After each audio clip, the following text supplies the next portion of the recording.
Haleluia, whawhetai ki a Sihova o kulau maari e. Te whawhetai ki a Sihova lolotonga e ku mo'ui. Te taha ape ki hoku otua lolotonga e ku iai. Ko lea talitali a pongpong koeni pe mo whawhetai pe ki he otua. Ko ne taki whanonga pe tau tū uta mo'ui ki he sāpa te whakaosi o sepitema ua fitu o uafe maua noa pe mo loto whawhetai. Ko au whaifkau ka le sita ulu ave tui fua, pe ko talitali lelei ki moutol si ka inga lotu mo ngahi whamiri o No United Methodist Church. Pe mo moutol ko toa pe mo wafea mai a Sayone o e sias metodist whakatataha o No Ti he pongpong koeni. Ke tau kau whakataha i he malanga, pe a mo e lotu, mo e whawhetai ki he otua, ko e tau hi ofa, pe a mo e tāpua ki mo ui, o tau inasi ai i he pongpong koeni. Ke tā kamata a e tau lotu mo e tau hu ki he otua i he loto apasia, pe mo e loto whakatō ki lalo. Pe whai ai e tau lotu i he mo oni, pe mo e lau maari e o e otua.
Tokanga hoka kai ki he lao ko atu, whakatu te ringa mai ki ngahi rea a hoku ngutu.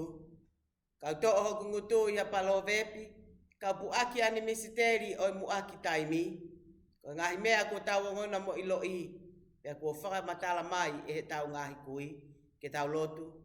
E lau maari e hifo mai ki ho mau whaleni, ha ere pia mo mafi a iwi ho kelesi.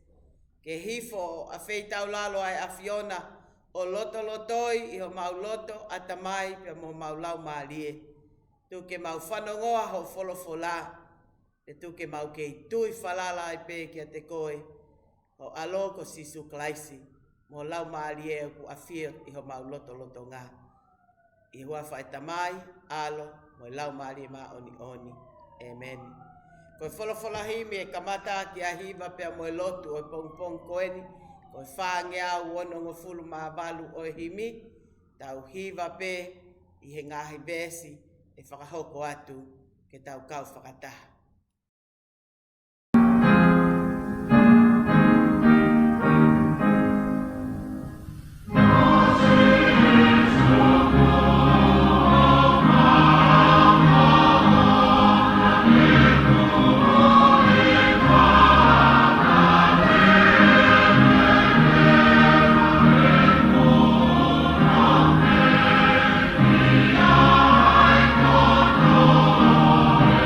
Yeah.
tua mafi mo alo ofa ai a Fiona.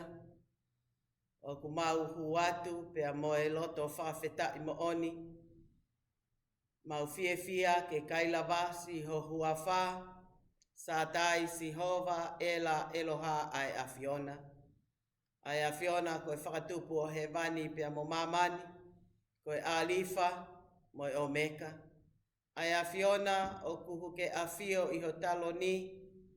Ka o kuke a fio i ai mea hono kotoa. He koe tōka i maananga koe i Manuela. Ai a Fiona o tau ke mau punou whaapa-apa. Pea mo hu ki a te koe i he loto whakatomala. Pea mo i tala ngofua kakato. He ko koe pe ho mau otua. Talu mei mua o lau kuonga pea ta ingata.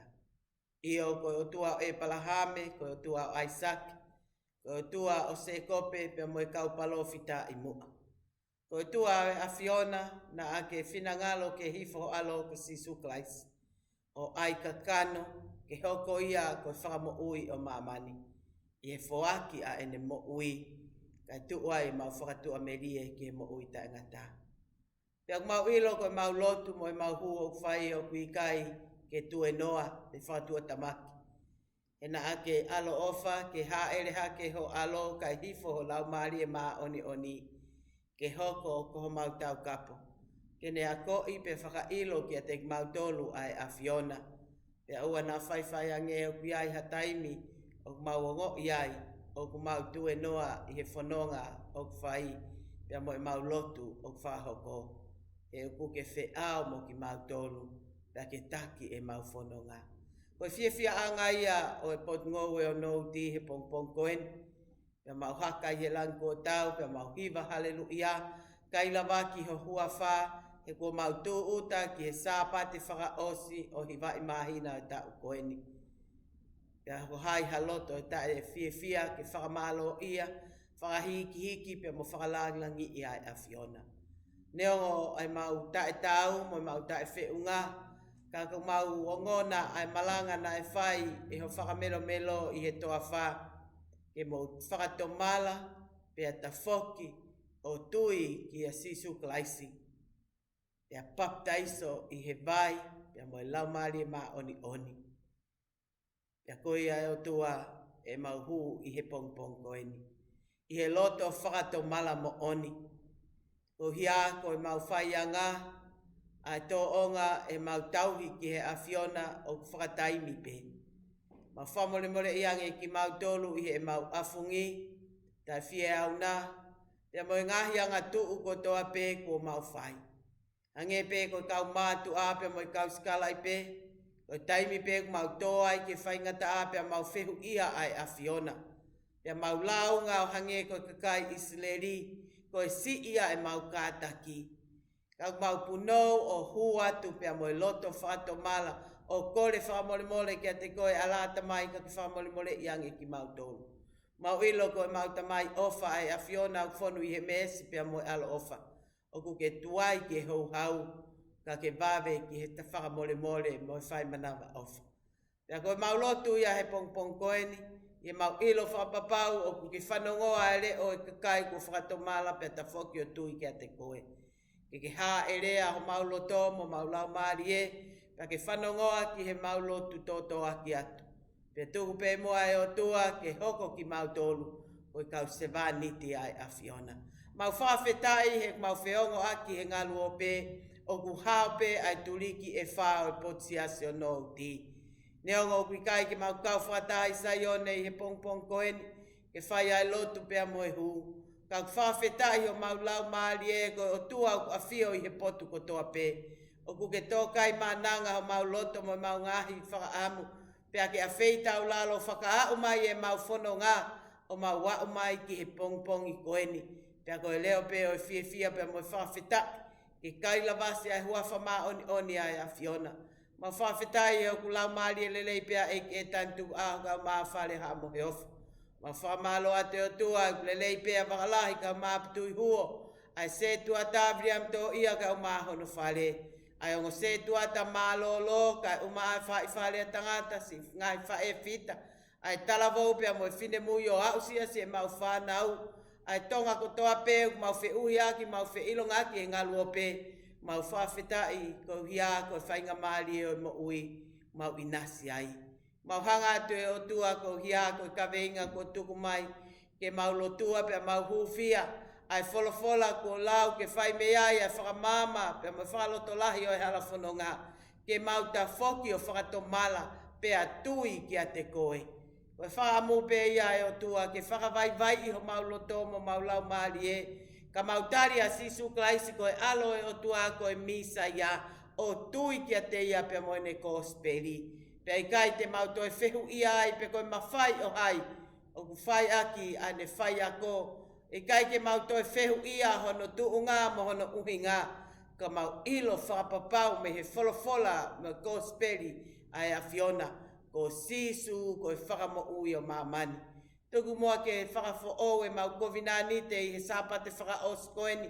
Ke mau tauhi kia te koe o tua oana toi ai o tua kehe ke ua aki ai a Fiona. Pea mau whakato mala whakamato ato. O ta whoki me he mau kovi ko toa pe ka mau tui kia sisu klaisi. Ko ia pe ho mau eiki huhui. Pea whai ai e mau lotu mo e mau huu. Pea whai ai e o tua e mau ngau e pea mo e mau whanonga pilikimi i taimi mo e whakatu amalie ki i tāniti. Whawhetai e o tua he kuongona i he ngalu o pe o ku hao pe ai ngahi whamiri o e siasi. Mau hapai at pe tata e se tuata ke whai melangina hono whai tāpo e kina mo hono whamiri pe whamonu ia. Mahanga at ko hia ko whakalahi ka umaputui huo. Pea mo ngahi whatongia ko toa pe i he poupou, i he lot maoni pea mo siasi o e a Fiona. Whakaai pe whawhaingo fua, whai tāpo i kina o na loto whare ka uma aho na whamiri. Ai ongo se tuata malolo pe mo ngahi whamiri o e siasi, mau hapai atu ki he a Fiona. Mau hanga atu o tua ki nau tolo, whaingata ia whasino, ke lave mai a mafi whai whamo ui ai a Fiona. Aho i vi pea moho tāpua ki o whai whamo ui ki nau tolu. Vete ange ngahi haisi ai loto pea mo i lau maalie. Omi hamo ui lelei i he mau tui pe ki a sisu klaisi. Pea tuku o tua ke ulo mai ho mama. Ke mau mamangi ai. Pea whakavai i ho mau loto. Kai tu ke hifo a sisu o taloni pea ke pule o whai tutu uni ka mau whakaongongo atu. E ki hangai fufonga mai. Isi o mau kau ngā whanonga pilikimi ko toa pe. Ai ngai whaingata ia mau hapai atu ke a Fiona. O ku ke toka a Fio ia e mea hono ko toa. Ai whaingata o pulonga ia mamani. Pea mo ngahi a lelea, pea mo ngahi longo a. Ai hufia, ai te volo, pea mo setane. Ke ne hanga o vai ua. Ai nofo a whamiri, ai nofo a siasi. Aho mau pule a ngā, pea mo e teu e whiri hakau taki. Ke nau taki ki mau tolu. Ka kui kai hato e taha e o tua e taki ka ko a Fiona toko taha pe. He kuke kātoia e univers koeni. Pea ko koe o kuke pule au niu. Tuku moa e o tua ke taki ai lau maari e maa oni. Pea kene hanga o whakatataha i ki mau tolu ko kakai. O i kai te mau lau lanu pe te mau lau tu unga. Pe ko hai o mawhai o hange ko e kosperi o e aho koeni. Ka mau taha i he sino ata mai pea mo i lau maarie.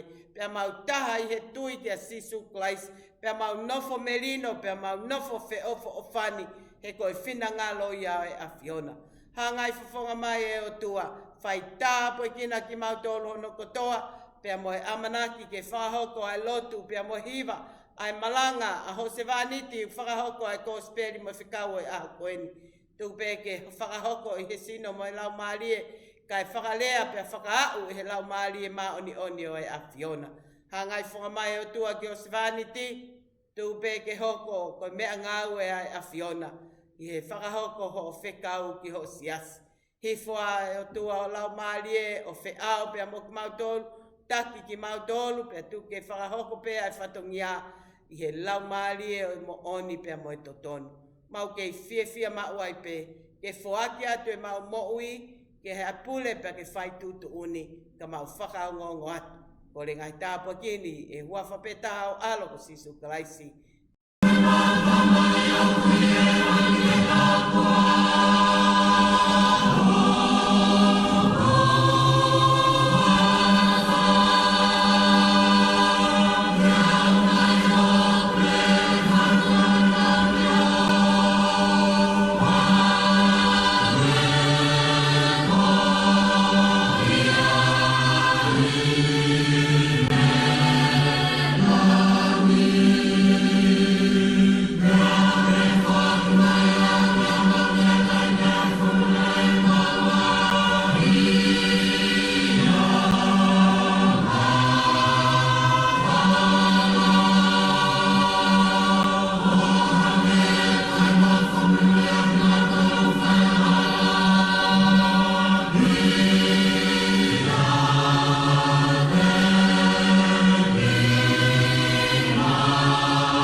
Ko wholofola e lau mā ki tau tolu i he ahoni, hai ai Gospelio Sisu Klais na hiki e mātiu, ua taha o e wahe, te ulau me he vesi ua tolu ke tolu ngofunu māua.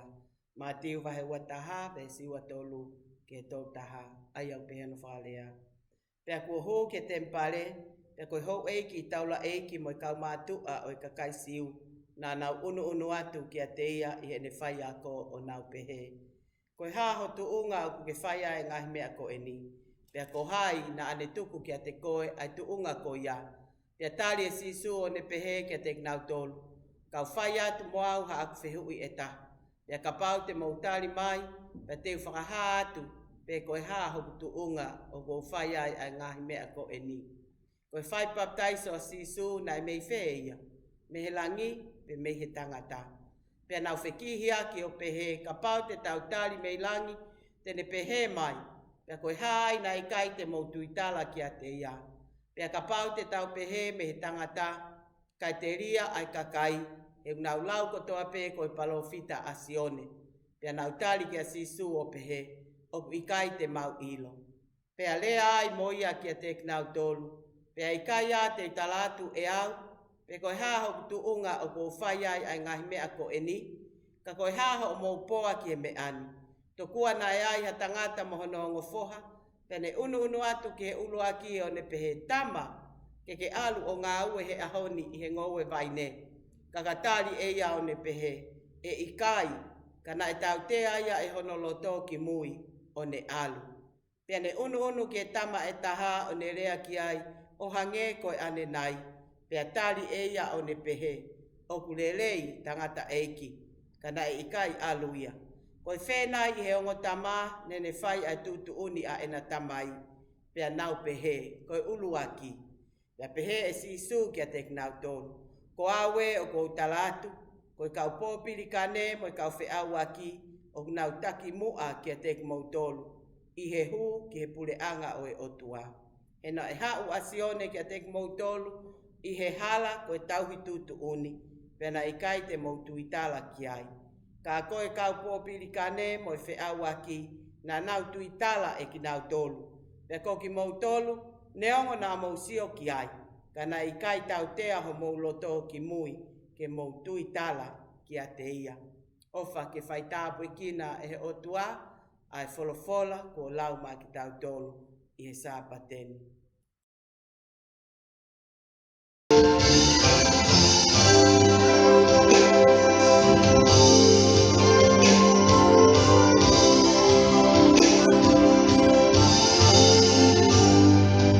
Oh,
o tua koe tamai, o tua koe alo, o tua koe lau maalie maa oni oni. Tapu kia eike e tantuku aho ka maa whanau a hau eike. Tapu kia wakalahi ka o maa putu i huo, o whare matapu le.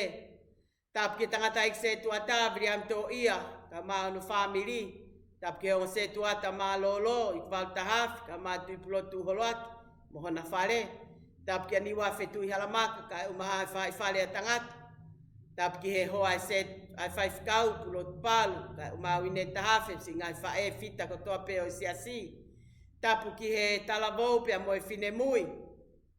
Tapu ki he lau tohi whakasāpate moe tau whanau. Pehe whoki ai fia mo talelei. Aki nau tolu o nau a whea mai ai saione o nouti i he aha whakoloa koeni. Ke tau kau whakataha i he malanga o sāpate whakaosi o sepitema o wafe maa ua noa. Tomo atuku ha whawheta i hok lau maalie ke o tua mafi ko tāpua ki mo ui. I nasi ai ngai whamili o siasi. Whai mai e tau whanonga i futaimi whai ngata a koen. Tau tū uta i he sāpate wha o sini ko eiki pēpea mo ene ofu. Ko leo peo i whiawhia mo whawheta i me ngai loto whare o siasi. O tau ke i nasi he tāpua ki o i mo ui. Ofo hake aneuhu mamata ki he whanau. Ko lea pē whawheta i sisu. Mamata i he ngā luope ai whawhe iloaki pia mo i whiawhia. Me loto whare o e se tuata ka uma ase se tuata malolo. Ta hautui tau kau whataha i he whiawhia mo i whawheta i o e aha koeni. Oku kei sātai pia sātai te eki liwa ia. Kai tuku moa ke whai ai whawheta i o il malanga i pongpong koen mo i loto honga ia. I he kosperi na i lau mātiu wahewa taha. Pea mehe vesi wa tolu ke tolu wa. O kutu ai manako pea mo i whakaukau e malanga no e pong koeni. I he vesi tol taha ku pehe. Whehu ia sisu ke kau mātua amu kau taula eiki. Ko whenai i he ongo tamani na e whai ke tutu uni a eku tamai. Pea nau tali ko e uluaki. Pea pehe e sisu. Ko awe o kou talatu. Ko e kau pōpiri kane pea mo i kau wheau aki. Te nau taki mua ki ate ki mautolu i he hū ki pule anga o he vani. Ko awe o kou talatu. Ko i kau pōpiri kane mo i kau wheau aki. O ku nau taki mua ki ate ki mautolu i he hū ki pule anga o e otua. Ka veinga, tau whakatomala, ta foki o whai ai whinangalo o e otua. Nai hoko mai a sione paptaiso ko whakamelomelo o sisu. Pea ko ene ka veinga malanga o e whakatomala. Nane tuu o malanga i he toa wha, mo whakatomala, pea mo paptaiso i he vai, pea mo e lau maari o e otua. Tokolahi ai fukakai na nau au kau mai, na nau whanongo ki he malanga pea mo e uki, na e whai e sione paptaiso. Ko whakatomala pea na malanga ai a sione paptaiso, ke whaka tonu ai ngahi mea o whihala ki pia piko. Tanu ai ngahi luo. Pea whakatoka maarie ai ngahi mea o toka tāmaki. Ko whakatomala ko e mamahi a toloto mo to lau maarie i ha ulunganga kovi pia moha anga hala ko te whia pia na e nofo ai mo ui. Pea he te mamahi mo i he anga hala ko ia o ku te whakatomala pea te tafoki o tui ki a sisu kalaisi. Pea koki nau tolu na e tui ki ai na anau ha o paptaiso aki ai vai. Kana iaia lau maarie maa oni ke whai hona o whakamore. Pea na e kaua sisu i he whanonga mai he fukakai ke paptaiso. Pea he mamata ki ai a sione paptaiso na i kai tene lava ke ala pe paptaiso a sisu. Ka kua pau ke whakahoko he koe whinangalo ia o e otua. E he paptaiso, e sione paptaiso o sisu, na e matangaki ai langi, pea hifo ai lupe koe whakataipe o lau maari e maani oni, pea ongo mai ai le o mei he langi. Ko hoku alo pele ena, ai a kua hoi fuaki ai. A honi, hoko mai a sisu ke tempare o whaiako. Hua to e kau mātu a, kau hou eiki, taula eiki. Ka kai lotu o kai siu. Kau taki lotu o kai siu. Na mamata ki a sisu pe nau whehui. Koe mawhai o hai o kuke whai aki ai me ani. Nai kai tari e sisu a e nau whehui ka ne toi whai ai whehui. Ka pau te maulawa o tari ai whehui o ko whehui atu pe te utoki tari ho mo whehui. Ta whehui e sisu ke te nau tolu. Koe mawhai o hai nai whai aki e sione baptaiso a ene baptaiso. Mei he vani pe mei he tangata.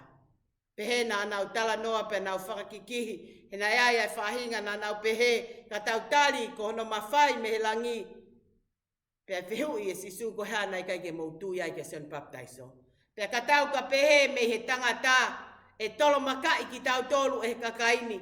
He na nau tui ko sione baptaiso ko e palofita. Pea whai e nau whakawhekikihi pea nau pehe o kui kai ke mau ilo ai tali ki ho whihui. Pea pehe sisu hei kai te utali atu ha mo whihui. Ka koe haho mou poa ki he ni.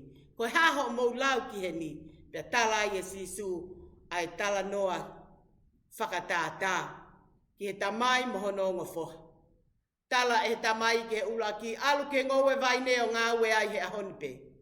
Koe tali ai ta ai foha e ikai. Pea hiri ko ia na ne ongo i tau tea o ne tafoki o alu ke ngowe vai ne. Nai whaita tau ai tamai ke foha hono wa alu ke ngowe vai neo ngā ue. Tuai ke mo he tali ai foha koe ni io. Pea ikai alu ia. Pea toa ia e vesi malanga ai aho koeni. Ko whenai i he ongo tamani, na e whai ke tutu uni e na tamai. Tua e ke mo e taria e kau sakalai pe, kau mātu a, kau hou e ki, kau taki lotu, kau karistiane, ko e whoha ulu aki. Whai ngō fua pea mahino, ai tari ia. Neongo na i kai ai whoha ulu aki, ka koia na e alu. Pea wholofola ia sisu, ko aue o ko talata. Ko e kau pōpiri ka ne, pea mo e kau whe au aki. E taki mua ki a teki mou tolu, i he hu ki he pule anga o e otua, ko tau vesi malanga ia. Tau whakautange ki he kau taki lotu, kau karistiane, ka kai ko matua i he lotu, e nau whai ai tauhi o e lao, pea mo i ngahi whatongia i he tempare, o te ekipe ke nau i lo i ko sisu, ko misa ia, ko alo e otua. Ke ngata ape i he ilo i neongo kai ke nau tui ki a te ia. Ka nau ilo, ai ngahi mea katoa pe nai whai e sisu, ai whaka mo ui mahaki, ai malanga, ai whawhanga ai toko ni maafe, ai tālolo, ai matangi, ai whaka ai kui, ai turi, ai te volo, ai whakotuu ai mate. Na nau kei whihu ia pe, koe mawhai o hai, o kuke whai aki ai me ani. He nānau mamata ki a sisu, he ne hao ke tempare, pea ne hanga o wipi ai kau whai whakatau, pea haha pea turi ki nau tolu. Pea nau nofo ai, o lama hataimi, ke nau omi ai o whawhehu i ki a sisu, ai mawhai. Taimi lahi o pehe tau lotu, tau lau koe kau karistiane, patu o tau tui, he tūlu tui, i he malanga pea moe lotu, pea ai mo ngahi lakanga, pea o tau whai ai lotu, talu pe me o tau whanua ki tonga, pea o iloa koe whanua lotu. Ka koe taimi lahi, o te eke tau whakapapau, pea o tau taria sisu, koe misa ia, koe aloe o tua. Ka mau whautange koe eke mawhai ai kau maulaka ngani, na e ikai ke nau fie whanongo ki a sisu pe tari a ene whai ako. Koe eke oi mawhai he na iai ai whaunga pea moe process, ki ha toko taha e whakangofua ke hoko ko ha whai ako i he tempare. Ko pau ke nau whau mai he kau Santa Limi. Ke nau mauai ai whakailonga pea mauai ai mawhai ke whakangofua ke nau whai ai whai ako koe ni. Pe nau mamata ki a sisu o kune whai ako na nau omi ke eke ki a te ia. Pe na e anga whewhe ai whaunga o kuke auai o mauai mawhai koe ni. Nana osi ilo pe ki nau tolu na ikai ke aha mawhai he na ikai ke whau mai a sisu i he process i koe ni ke mauai ai ngofua ke whai ako. Pe na ikai ke nau fie whanongo ki nau tolu. Ki he malanga pe moi whaiako a sisu. Kai whaka tokanga iange ai whehu inai whai. Koe mawhai o hai. Koe mawhai koe mea mahu inga au pitu. E tau nofo whakawhamiri. O kia iai ulumotua. O kia iai whahu. O kia iai taki. E tau nofo whakaisiasi. O kia iai whaifkau. O kia iai setuata. O kia iai kau tangata eiki. O kia iai kau maulakanga. O kia iai kau malanga. I he tau nofo whakasosaieti. O kia iai kovana. O kia iai meia. I he tau pule angani. O kia iai palestini. I he tau whonua. O kia iai tui. O kia iai palemia. Pea kuiai ai ngahi lakanga. Pea kuiai honau ngahi mawhai. Pea koe mawhai ko ia. Te lava o whai tutu uni ai. Koe mawhai ko ia. O kune hiki ia toko taha ko ia ki hatu unga maolunga. Pea kuiai ai langi. Koe ngahi mea ia nai e kei. E kau mātu a mo kau ho eiki mo kau sikalai pe. I kai ke ufi e nau e ke. Kai ke nau whakaapa. Ka nau ta ofi tu ua sisu i he tempare. Kai e ke i hono mawhai. Koe eke o i kakai. O kui kai ke nau tui ki a sisu. Koe misa ia. Koe aloe o tua. O si awhio i pe e sisu ai uhinga i nau whehu i. Ka uhinga ia nai whehu i atua i e sisu i he funga o e nau whehu i. Pea i kai ke nau lava o tari. Pea i kai lava ke nau tari, pea whaia i e sisu ai tala noa whakatātā ko e ni. Ke whakamahino ki he kau mātu āpea mo i kau taula eiki, ke kau maulaka ngā mo i kau maumawhai ko e ni whakai māmani. Ho nau tū ku ngā, pea mo nau tuku ngā. Ko e tau lotu, mo i tau tui ke o tua, o ku taha peho no tau mua. Ke tau wausia ai pule anga o tua. Pea ka pau e talamai ha taha kui kaiha ne tau mua ke wausia ai pule anga o tua, i ene lotu, pea mo e whai ai whinangalo o tua. Pea au tau ke whanongo ki e kōsperi. Pea whanongo ke wholofola. Ke ilo, ko e tau whanonga i he mamani koeni. Ka tau wau ke whitu ngofulu, lau ai ho tau ngō. Pea ka au ai tangata ke walu fulu whawhita. Ka ui kai ko e tau nofo, ta e ngata i he mamani koeni. Ko e hiki te niti pe o whai ki i tā niti. Hangai e sisu o whai e tala noa ki he tangata, ki he tamai mo no ongo foha. Ke kei whakamahino ki he kau maulakanga mo e maumawhai. Ai kakai o nau pehe ko e lakanga pea mo e mawhai ko na wauai ke pule anga o tua. Ko e mawhai ko mea whakatu tāmaki. Ka pau te mauai mawhai mo whahinga loto tāngia pea afungi pea pukoha loto kovi.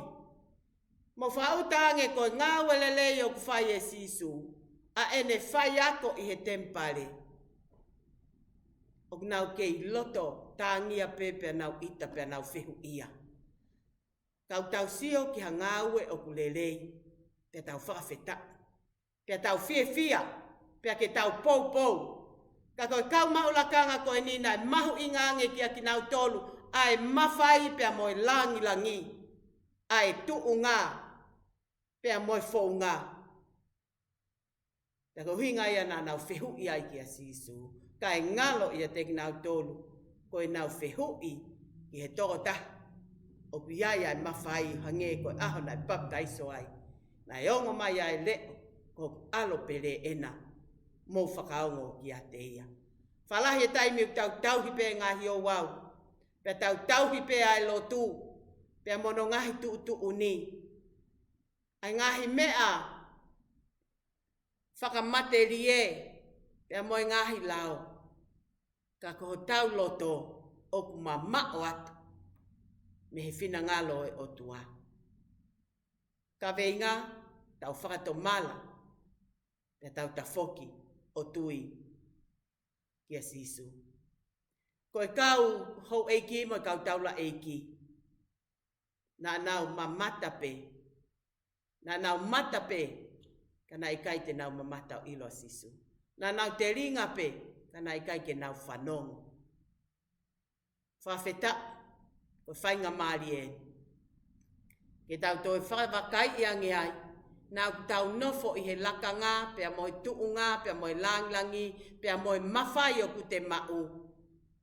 Pia te hanga o holoki ai. Ha mo ui. Pia whakaloto si i ai ki ha whahinga. Pia te pule ai ki ha kakai. Whaka leve leva. Pia te ta ofi ai ha ngā welelei hata.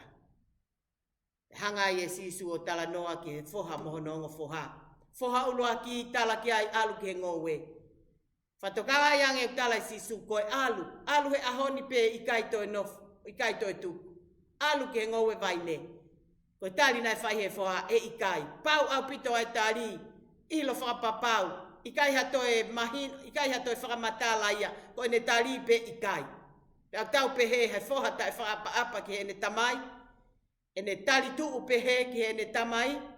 Peko hahafu hinga maari e o ikai ai. Ka nane o si whakapapau e ikai. Tai pehe i he tala noa. I he hiri peko ia. Na e tau tea hono loto. O ne tafoki. O alu. Koe whakato malaya. Koe whakato malaya koe mamahi mo oni ai te mo ui ha kovi nā te whai. I ha ta ngāwe pango nā te whai. Pea te tafoki o whakato mala. Pea ne alu o whai ai ngāwe. Koe whoha hono wana e tala ki ai alu ki ngowe vai ne. Koe tari nā ne whai e io. Pea i kai alu ia. Pea koe whehui nā whai sisuhu. Kau taula eki, kau mātua, skalaipe. Kau taki lotu, kau maula kanga. Kau karistiane, o tau tōluia. Ko hai he ongo whohani, nā ne whai ai whinangalo e ne tamai. Ko hai he ongo whohani, nai hoi fua ki ai otua. Ko hai nā e whai, ai tutu uni ai tamai. Pea koe nau tāli ko ula ki. Mahino au pito ki a ki nau tōlu ai tala noa. He ko uhinga ia ai tala noa whakatātā, ke ne hanga o Mama ki a tau tolu ai ngahi mea whaka i tāni ti. Aki ha ngahi tala noa e mamani koeni. Koe maho inga ia e tala noa whakatātā sisu. He kune hanga o whahulu i mai. Ai whinangalo o e otua. Ki ha kakai o kunau fie ilo. Ki he mooni o pule anga o e otua. Pea toi lava pehe tala noa whakatātā. Ke ne hanga o tāpuni. Pea au fia. Ki e kakai, o ku i kaipe ke nau tali e ki nau tolu a sisu, pe te nau fie ilo ki he mo oni whaka i tāni ti. Nau pehe ai tala noa koe ni, nai mahino ki a ki nau tolu, koe foha ulu aki. Pea wholofola ai a sisu, koe kau pōpiri kane, koe kau whe au aki, koe kakai whaianga hala, kakai tai amane kina, kakai o ku i kaipe ke nau ofi mai ki nau tolu ke lotu, pe te nau mahu inga ia i he lau e tohi tapu. Pe kuiaha mo me niti te nau lotu ai ki he otua. Kaka pau te nau ta foki o hange koe foha ulo aki. O mamahi o whakatomala pe nau ta foki o whai ai whinangalo e otua. Te nau taki mua. Ia ki mou tolu kau skalaipe. Kau taki lotu. Kau lotu fuoloa kau maula kanga i he siasi. Siasi o nouti. O tawako me folfola e akoeni. Nā whai ange o tau whai ai lotu. Pe ai haa. O ki kai ki tau kau ki tau tolu he pule anga o e otua. Ka huo kau a ki nau tolu o ku a ki tu aholo pei he hala pule anga. A ki nau tolu o ku nau kei nofo pei he mamani koe ni. Ka kapau te nau whakato mala e nau mo ui. Pea nau ta foki ki o tui ki a sisu kalaisi. Te nau taki mua ia te koe. Pea moau. Ki he pule anga o e otua. Tau whakato mala. Hangahi mea o kunowhai e tau mo ui. Hangahi mea o tau ilo pea e lelei. Ka tau whai pe ki tau tolu ia e mea o tokanga ki ai ko tau loto. E tau ilo pea e ngahi tāpu aki mo mea o totonu ke tau whai. Ka tau whai pe tau tolu a ngahi mea o kai totonu ke tau whai. Hangahi ma whai o ku tau puke ki ai. Pe tau pore ai. Pea nofo ai e tau whakakau i ha langi pea moha tuunga. Pea tau pehe te tau wausi ai ai pure anga o tua more ke mama. Ko e toko taha o ku whakato mala mo oni ai ne mo ui. o ta foki ki a sisu, o tui ko sisu ko misa ia, ko e alo o e otua. Ko ki nau tolu ia, e taki mua i he hu ke puleanga o e otua. Tau puke whainga maari e koen, i hoko mai e COVID tahahi wā. Pea hoko mai mo ngai whainga ta a halafononga, oua te tau whakatoto mui. Ka tau whakapapau, o tau tui ki a sisu Christ.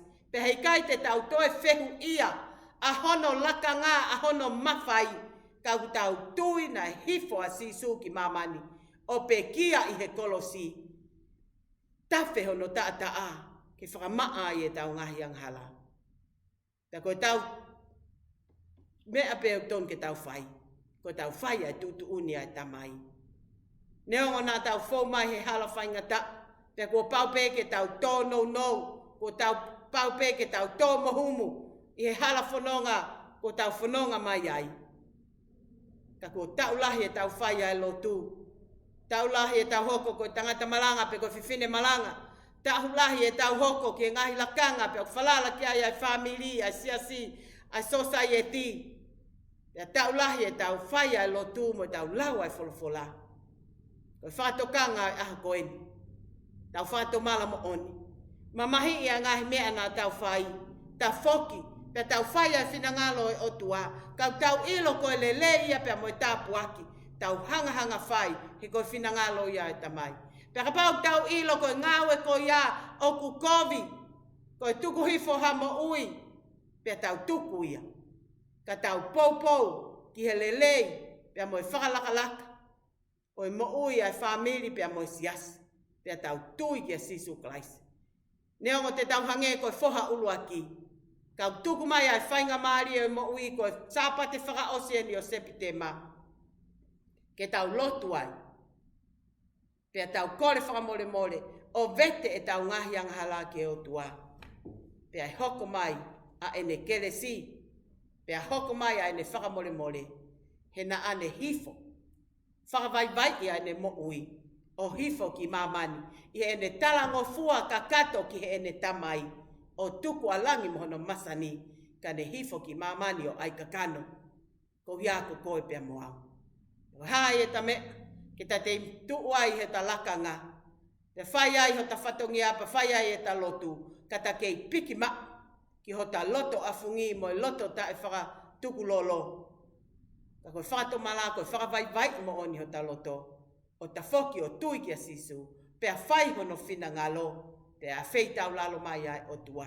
Moni pea laua Paula ki Filipai. Ilonga ha mea akulelei, ilonga ha mea mo oni. Ilonga ha mea oku whaka ofa. Ilonga ha mea oku totonu. Ngahi mea ia ke toka ki ai ho tau loto mo tau lau maari e. Whakaamoange siasi o nouti. Whakaosinga ai mahina koeni. Ange koe uki o malanga, ke tau whakato mala whakamato ato. Lotu o kore whakamole ke o tua. Whakaataho loto ka e hifo e sisu o taloni pea pule pea whai tutu uni. O ki hene hano lau maari e maoni oni, kene tataki koe ki he mo oni. Pea te ke tau ataina. O whai ai ho tutu uni, i he lakanga, pea mo ui kua whai ki a te koe. Pea tau ilo, hange koe wholofola nai whai e sisu. Ko aue o ko talata. Koe kau pōpiri ka nepea mo kau whi au aki. Te nau taki mua i a teki mō tōru. Koe hae uhinga, he nai hifo se one baptaiso. Pea koki nau tōlu ia na nau tui ki he ne malanga. Pea nau whakato mala, pea nau baptaiso. Pea nau tali a sisu Christ. Tau whakato mala, pea tau tui. O whai ai whina ngalo o e tamai. I hua whai tamai, alo, mo lau maari mani oni. Amen. Tole atu. Ke tau kau whata e sapati wha osi koen. Ke tau lot whata sipi. Naka mōmeni tieni whawhi atu koe. Koe mea mai ke tau malanga e ako koen. Ka piai hangahi mea i ho loto mo lau maari e. Ke tau kau whakataha i he whakato mala pia mo e loto o kore o vete ke o tua. Ni whakatau ataina ki tau tōlu. Tau maku ai mo i taina tā. Ki tau lotu. E o tua mawhi mawhapitai. Ko e wholofola ko a ko i ki mau tōlu e aha koeni. ke mau matu aki whakato mala i he tui i a sisu klaisi ko misa ia ko alo e otua. Pea hui hui a ngahi kurunganga ko toa pe. Pea mau ha loto whakato ki lalo. Whakavai vai ko mau loto. Ai loto ko iana i a sisu klaisi. Ka mau ha loto mau. Ha loto tariangi. Ha loto hauhaoa. Ha loto na i a sisu klaisi. Mau fato mala e o tua pe mau ka foki o tui ke a fiona. Te hifo lau maari e o nofu ia e te mau tolu. Ke mau tari ho folo fola. Te mau whaia e finangalo e o tua. Puke e whainga maari e o mau ke inasi e tāpu aki o e mo ui. Mau mamata pe o mau ngai kau ngā whono ngā. Nai kai hao manaki. E au mai ke sapa te koeni. O hoko atu e nau whono ngā me he mama koeni ke mama ka hau. Ko ki mau tōru e ni o mau ke ki heni. Tuku moa e o tua. Ke mau vete atu e mau ngahi ang hala ko toa pe. Ko mai ho lau maari e. O nofo ia i he mau mo ui. Whaka aho mau mata ke mau ao ilo ai me au toton ke mau whai pe mau whai ia. Pe whaka kuihi ki mau tōru me ngai me au whatupu ai ai anga hala. Kai tuku o tua ke mau whai ki o whinangalo. Mau whaki atu e mau mo ui e o tua. Ke taki pe whai tutu uni. Ka mau whakaongongo atu. Mau whaki atai pe mau mo ui. Ka umai ngai familia o siasi. Ke mau whaka o singa ai mahina koeni. Pea mau hoko atu ki he mahina kukoko. I he whakawhoou ho lau maari e. Ke ne taki ki mau tōu. Kai tāpe kina ngai familia o siasi. Kai umaa ki nau tōu kotoa pe mau kau whatahe a koeni. Pea tua e mau kovina anite. Ke mau tauhi ke a Fiona. O au ke ngata anga o e mau mo ui. Ko ia mau lotu mo mau hu, ko re ngahi tāpua kine hua whao alo, ka ko mau whao mo ui. Emeni.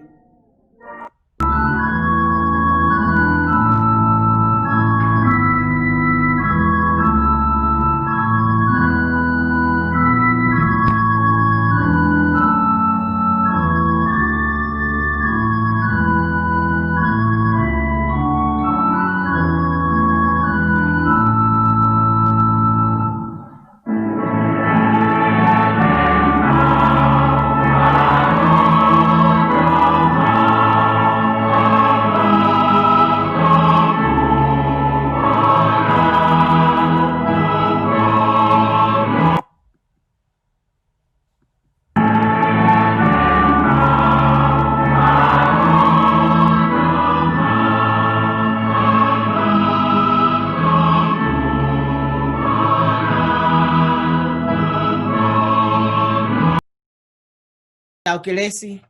Pea ko keleso e ko sisu klaisi pea mo ofai o tua. Se ho lau maari e maoni oni. Ke no fo ia i he ka inga lotu o nou ti pea mo ki mau tolu ko toa pe. O nahiri kai whai peo ta ingata. Amen.